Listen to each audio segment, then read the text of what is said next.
రామ్ చరణ్ది next project RC16. So దాని గురించి ఏం చెప్తారు? RC16 రామ్ చరణ్ గారి 16వ సినిమా కోసం నేను చాలా ఈగర్లీ వెయిటింగ్ అనమాట. ఒక మగధీర, తర్వాత రంగస్థలం, తర్వాత RRR, తర్వాత ఇప్పుడు RC16. సో మీరు చేయబోయే ఈ నెక్స్ట్ మూవీ కోసం నేను మాత్రమే కాదు, మీరు ఈ చూసారా ఇక్కడ మీరంటే చాలా పిచ్చి అనమాట, అండ్ మాకు కూడా చాలా ఇష్టం.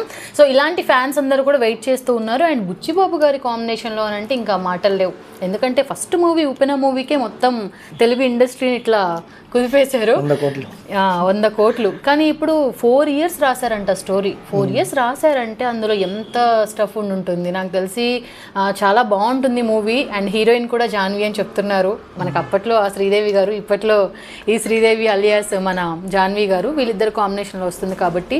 అండ్ బాడీ కూడా చాలా పెంచుతున్నారు, ఒక 100 kgs వరకు వస్తున్నారు అని అంటే అసలు ఎంత డెడికేషన్, ఎంత ఇష్టంగా చేయబోతున్నారు అనేది నాకు అర్థమవుతుంది. ఓకే, సో శివన్న కూడా చూసాం, పునీత్ రాజ్కుమార్ గారి అన్నగారు.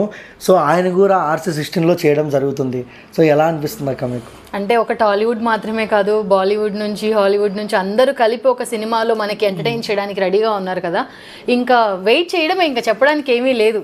ఓకే, అండ్ మీజాపూర్లో మనం మున్నాబాయిని చూసాం. ఆయనకు కల్ట్ ఫ్యాన్స్ ఉన్నారు, తెలుగులో రాకపోయినా ఆయన తిట్లకు కానివచ్చు, ఆయన కాల్చే కాల్పుడు కానివచ్చు, మంచి ఫ్యాన్స్ ఉన్నారు. అలాంటి ఒక వ్యక్తిని మనం బుచ్చిబాబు గారు తీసుకున్నారు కదా, ఇది కూడా ఎలా అనిపిస్తుంది మీకు? బుచ్చిబాబు గారు ఎప్పుడు లవ్ స్టోరీ మాత్రమే చూపించారు, కానీ ఫస్ట్ టైం ఇలాంటి పర్సన్స్ అందరిని కూడా పెట్టి చూపిస్తున్నారు కాబట్టి వేరే లెవెల్. ఇంకా అంటే మన ఊహలకి అందకుండా ఉండబోతుంది RC16. ఓకే అక్క, అంటే రంగస్థలానికి బాడీ తగ్గించారు, పక్క పల్లెటూరు రగడి లుక్లో మన రామ్ చరణ్ గారు కనిపించారు. మగధీర అప్పుడు చాలా కష్టపడినారు, RRR అప్పుడు 6 pack చేశారు. సో ఈసారి సినిమా కోసమే ఓన్లీ చాలా బాడీని మార్చుకుంటున్నారు నెక్స్ట్ షెడ్యూల్లో. సో ఎలా ఏం చెప్తారు అక్క ఆయన గురించి? వాళ్ళ గురించి చెప్పాలి అంటే ముందైతే హెల్త్ చాలా జాగ్రత్త చెర్రీ గారు, ఎందుకంటే చాలామంది ఫ్యాన్స్ కూడా ఉన్నారు కాబట్టి.